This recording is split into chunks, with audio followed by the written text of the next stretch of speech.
దాదాపు అన్ని గ్రామాలలో కూడా ధాన్యం కొనుగోలు కేంద్రాలను మనం ఏర్పాటు చేస్తున్నాం. ఒక సంతోషకరమైన విషయం ఏంటంటే ఈనాడు తెలంగాణ రాష్ట్రం భారతదేశంలోనే అత్యధికంగా వరి ధాన్యాన్ని పండిస్తున్న రాష్ట్రం. గతంలో పంజాబ్ రాష్ట్రంలో, హర్యానా రాష్ట్రంలో ఎక్కువగా వరి ధాన్యం పండేది. కానీ ఇవాళ తెలంగాణలో ప్రత్యేకించి మన వరంగల్ జిల్లాలో దేవాదుల ప్రాజెక్టు పుణ్యమా అని ఇవాళ బ్రహ్మాండంగా మన జిల్లాలో వరి ధాన్యం దిగుబడి అవుతున్నది.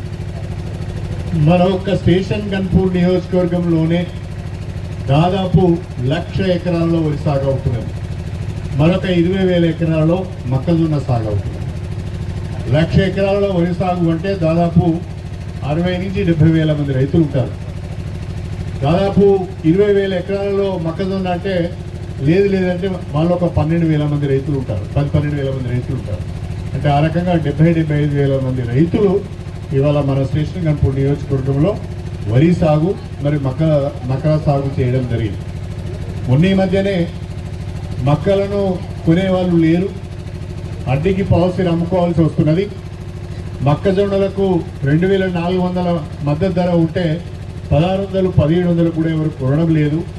రైతులు క్వింటల్కు 600-700 రూపాయలు నష్టపోతున్నారని నా దృష్టికి వస్తే వెంటనే నేను రాష్ట్ర ప్రభుత్వం దృష్టికి తీసుకువచ్చి ముఖ్యమంత్రి గారితో, వ్యవసాయ శాఖ మంత్రి గారితో కూడా మాట్లాడి ఇవాళ మన నియోజకవర్గంలో, మన ఒక్క నియోజకవర్గంలోనే దాదాపు ప్రతి మండలంలో ఒక మొక్కజొన్న కొనుగోలు కేంద్రాన్ని ఏర్పాటు చేసుకోవడం జరిగింది అని చెప్పి నేను ఈ సందర్భంగా తెలియజేసుకుంటున్నాను. అదేవిధంగా ప్రతి సంవత్సరం మనం వరిధాన్యం కొనుగోలు కేంద్రాలు పెట్టుకుంటున్నాం. ఈసారి కూడా పెద్ద ఎత్తున వరిధాన్యం కొనుగోలు కేంద్రాలు ఏర్పాటు చేయడం జరిగింది. ఈ ధాన్యం కొనుగోలు కేంద్రాలను మహిళా సంఘాలకు ఇవ్వడం ద్వారా 2 రకాలుగా లాభాలు ఉన్నాయి. ఒకటి, వేసవిలో మహిళలకు ఉపాధి కల్పించినట్టు అవుతుంది.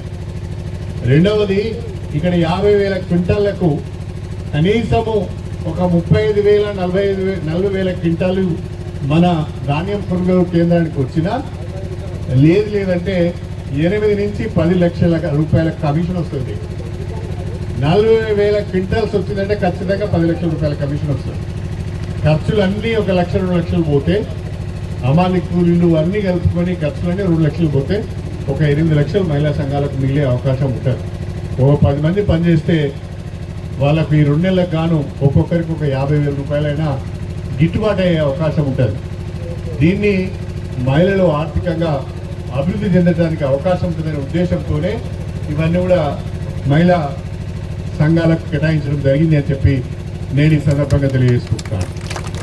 ఇవాళ ధాన్యం కొనుగోలు కేంద్రాలు ప్రభుత్వం ఏర్పాటు చేయకపోతే, మొక్కల కొనుగోలు కేంద్రాలు ప్రభుత్వం ఏర్పాటు చేయకపోతే కేంద్ర ప్రభుత్వం ప్రకటించిన మద్దతు రైతుకు లభించే అవకాశం లేదు.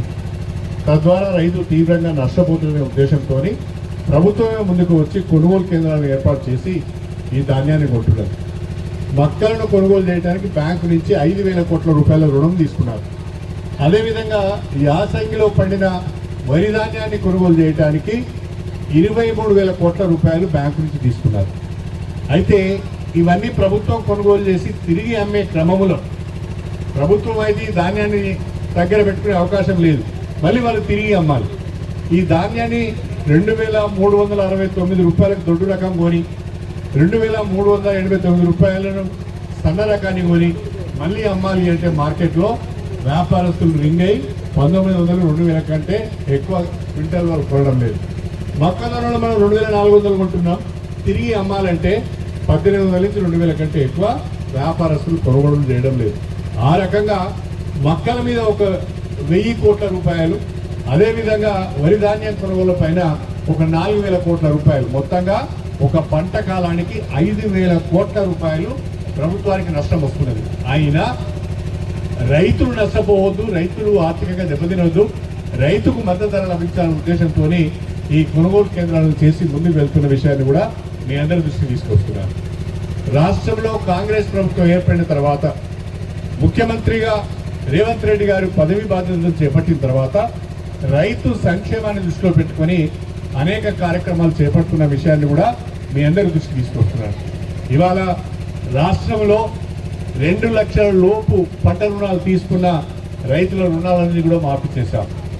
అదేవిధంగా ఎకరానికి 12,000 రూపాయలు చొప్పున 2 పంటలకు రైతు భరోసా పెట్టుబడిగా అందిస్తున్నాం.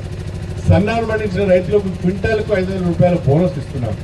దానికి తోడు ధాన్యం కొనుగోలు కేంద్రాలు ఏర్పాటు చేసి ఇవాళ రైతులకు మద్దతు ధరించే ప్రయత్నం జరుగుతున్నది. అదే కాకుండా వ్యవసాయ కూలీలు దొరకడం లేదు, పెట్టుబడి పెరిగిపోయింది అని ఆలోచన చేసి ఇవాళ పెద్ద ఎత్తున ఫామ్ మెకనైజేషన్ అంటే యాంత్రీకరణ, ట్రాక్టర్లు కానీ, హార్వెస్టర్లు కానీ, బేలర్లు కానీ అనేక రకాలైన యంత్రాలను 50% సబ్సిడీ పైన ఇవాళ రైతులకు అందించే ప్రయత్నము ఈ ప్రభుత్వం చేస్తున్నది అని చెప్పి నేను ఈ సందర్భంగా తెలియజేసుకుంటున్నాను. ఇది రైతు పక్షపాతం. ఈ ప్రభుత్వం రైతు బాగుండాలని కోరుకునే ప్రభుత్వం అని చెప్పి ఈ సందర్భంగా తెలియజేస్తున్నాను. నాకు ఇంతకుముందు అగ్రికల్చర్ ఆఫీసర్ గారు చెప్తే ఒక విషయంలో నాకు సంతోషం అనిపించింది. రాజవరం గ్రామంలో దాదాపుగా 2,200 ఎకరాలలో ఎంత అండి 2,400 ఎకరాలలో వరి సాగు అవుతున్నది. మరి 2,400 ఎకరాలు ఒక్క గ్రామంలోనే వరి సాగు అవుతున్నదంటే కారణం ఏంటి? కారణం ఏంటి? కారణం ఏంటి? కారణం ఏంటి? మీ రాజవరం రిజర్వాయర్. మీ రాజవరం రిజర్వాయర్ ఎవరు తెచ్చిళ్ళు? ఎవరు తెచ్చిళ్ళు? ఎవరు తెచ్చిళ్ళు? నాకు ఇప్పుడు ఆ రాజవరము గన్పూర్ రిజర్వాయర్ చూస్తే కడుపు నిండుగా ఉంటుంది. ఎమ్మెల్యేగా అయినవా, ఎగిరినవా, దునికినవా, తాగినవా, తిన్నవా అనేది కాదు. రాజవరం రిజర్వాయర్ ఎవరు తెచ్చిందంటే కడియం శ్రీయర్ తెచ్చిండని చెప్పుకుంటే ఎంత సంతోషంగా ఉంటుంది. కాబట్టి ఒక సర్పంచ్ అయినా, ఒక జెడ్పీటీసీ అయినా, ఒక ఎంపీ అయినా, ఒక ఎమ్మెల్యే అయినా ఏ అవకాశం వచ్చినా, ప్రజాప్రతినిధిగా ఏ అవకాశం వచ్చినా రాజకీయాలు తగ్గించుకొని గ్రామానికో నియోజకవర్గానికో ఏం చేసినాము, ఏం చేస్తున్నాం అనే దానిపైన దృష్టి పెట్టాలని చెప్పి నేను ప్రత్యేకంగా కోరుతున్నాను. చాలామంది చాలా ఏళ్ళు పనిచేస్తూ అంటారు, కాకి 1000 ఏళ్ళు బతికినట్టుగా, కానీ పనిచేసేది ఏముండదు. కానీ ఇవాళ ఏ గ్రామానికి వెళ్ళినా కడియం శ్రీహరి మార్క్ మీకు కనిపిస్తుంది. ఇవాళ రాజవరంలో స్కూల్ చూసినా, రాజవరంలో వాటర్ ట్యాంక్ చూసినా, రాజవరంలో సీసీ రోడ్లు చూసినా, రాజవరంలో సబ్స్టేషన్ చూసినా, రాజవరంలో రిజర్వాయర్ చూసినా, వీటన్నిటిపైన కడియం శ్రీహరి పేరు ఉంటుంది అని చెప్పి నేను ఈ సందర్భంగా మీ అందరికీ సవినయంగా తెలియజేసుకుంటున్నాను. ఆ రకంగా ఈ నియోజకవర్గాన్ని, ఈ నియోజకవర్గంలోని అన్ని గ్రామాలను అభివృద్ధి చేయాలని ఆలోచిస్తూ పనిచేస్తున్నాను. ఇవాళ ఒక సంతోషకరమైన విషయం ఏంటంటే గతంలో డబుల్ బెడ్రూమ్ ఇళ్ళని ఊదరగొట్టింది, కానీ కట్టలేదు. కానీ ఇవాళ ఇందిరమ్మ ఇళ్ళు వచ్చినాయి. రాష్ట్రంలో కాంగ్రెస్ ప్రభుత్వం వచ్చిన తర్వాత ఇందిరమ్మ ఇళ్ళు వచ్చినాయి. ఇవాళ మీరు ఏ ఊరికైనా వెళ్ళండి, చిన్న తండ, తీగల తండ కూడా వెళ్ళండి. మన పక్కనేగా సామరాజు ఉన్నాడా? సామరాజు ఇట్రా.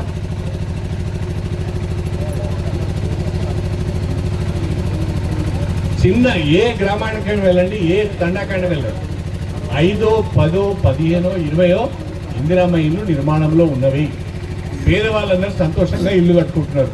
మీ తండకి ఎన్ని ఇళ్ళు వచ్చినాయి? ఇంతకుముందు ఇచ్చినాయి కదా, మొదటి పెడతా 10 ఇస్తే 6 వచ్చినాయా? అంటే 4 రిజెక్ట్ అయినాయి. మీకు 10 ఇచ్చినాయి వాస్తవంగా, 4 రిజెక్ట్ అయినాయి.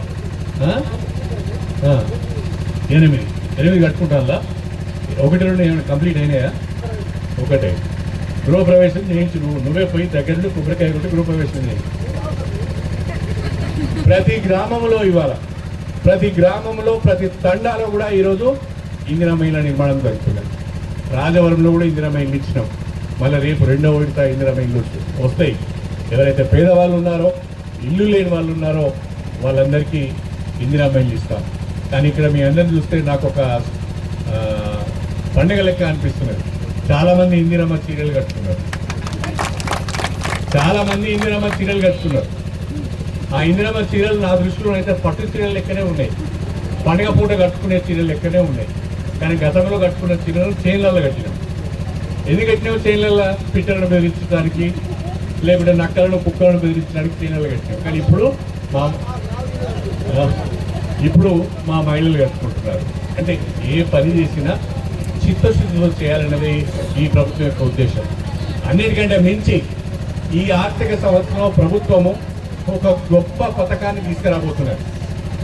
ఆ పథకం పేరే కుటుంబ బీమా పథకం. మన రాష్ట్రంలో తెల్ల రేషన్ కార్డు ఉన్న 1,10,00,000 కుటుంబాలకు బీమా సౌకర్యం కల్పించబోతున్నాం. ఆ కుటుంబంలో ఎవరైనా పెద్ద చనిపోతే, తండ్రి చనిపోయినా, తల్లి చనిపోయినా, ఆ కుటుంబాన్ని పోషించే వాళ్ళు చనిపోతే ఆ కుటుంబం రోడ్డున పడవద్దు, ఆగం కావద్దనే ఉద్దేశంతో ఆ కుటుంబానికి బీమా సౌకర్యం కల్పించి ఆ కుటుంబానికి 5 లక్షల రూపాయల ఆర్థిక సహాయం చేయబోతున్నామని చెప్పి నేను ఈ సందర్భంగా తెలియజేస్తున్నాను. దేశంలో ఎక్కడ కూడా కుటుంబ బీమా పథకం లేదు. తెలంగాణలోనే మొట్టమొదటిసారిగా కుటుంబ బీమా పథకాన్ని ప్రవేశపెట్టబోతున్నామని చెప్పి సగర్వంగా మీ ముందు ప్రకటిస్తున్నాను. అదేవిధంగా దేశంలో ఎక్కడ కూడా సన్న బియ్యం పథకం లేదు. ఇలా కడుపు నిండి అన్నం తింటున్నామంటే సన్న బియ్యం కారణం. గతంలో కూడా బియ్యం ఇచ్చింది మనకు, కానీ ఆ బియ్యాన్ని బయట అమ్ముకొని వేరే బియ్యం తెచ్చుకొని వండుకునేది. దొడ్డు బియ్యం తినేటోళ్ళం కాదు. ముక్క వాసన ఉండేది, మెత్తగా ఉండేది, అన్నము ముద్ద అయ్యేది, తినడానికి రుచిగా ఉండేది కాదు. కానీ ఇప్పుడు తెచ్చుకున్న సన్న బియ్యం చక్కగా ఇంటికి తెచ్చుకొని వండుకునే ఒక మంచి అవకాశం వచ్చింది. అదేవిధంగా ఇందిరమ్మ ఇండ్లు వచ్చినాయి.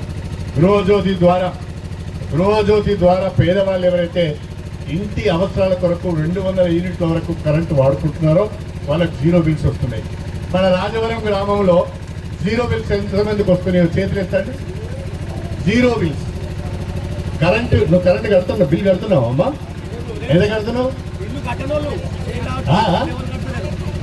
కరెంటు బిల్లు కడుతున్నావు నువ్వు? పర్వాలేదు.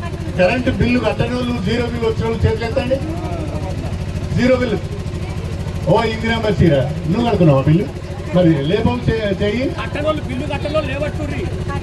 0 బిల్స్ వచ్చిన వాళ్ళు, కరెంటుగా బిల్లు కట్టని వాళ్ళు చేతులు ఎత్తండి. అంటే దాదాపుగా రాజవరంలో అందరికి కూడా 0 బిల్స్ వస్తున్నాయి. సన్న బియ్యం వచ్చిన వాళ్ళు చేతులు ఎత్తండి. ఓయమ్మా అందరికి వస్తాయి సన్న బియ్యం కూడా అందరికి వస్తున్నాయి. చాలా ప్రభుత్వ పరంగా చేపట్టిన ఈ సంక్షేమ పథకాలు పేదవాళ్ళకి తినడం చాలా సంతోషం అని చెప్పి సందర్భంగా తెలియజేస్తున్నాను. ఇవాళ మీ అందరికీ నాదొక విజ్ఞప్తి. నేను చాలా సంవత్సరాల తర్వాత మళ్ళీ మీ ఆశీర్వాదంతో ఎమ్మెల్యేగా ఎన్నికయ్యాను. ఈ 2 సంవత్సరాలలో దాదాపు 14,000 కోట్ల రూపాయల నిధులు తీసుకొచ్చాను. ఇంకా 2.5 సంవత్సరాల సమయం ఉంది. ఈ 2.5 సంవత్సరాల సమయంలో రాజకీయాలకు అతీతంగా అందరినీ కలుపుకొని ప్రజల యొక్క భాగస్వామ్యంతో ఈ నియోజకవర్గానికి మరిన్ని నిధులు తీసుకువచ్చి ఈ నియోజకవర్గాన్ని రాష్ట్రంలోనే ఒక అభివృద్ధి చెందిన నియోజకవర్గంగా తీర్చిదిద్దుతారని చెప్పి మీ అందరికీ మాట ఇస్తూ, నీతి నిజాయితీకి మారుపేరుగా ఈ నియోజకవర్గాన్ని నిలబెడతానని చెప్పి కూడా మీకు మాట ఇస్తూ మీ అందరి దగ్గర సెలవు తీసుకుంటున్నాను. అందరికీ నమస్కారం.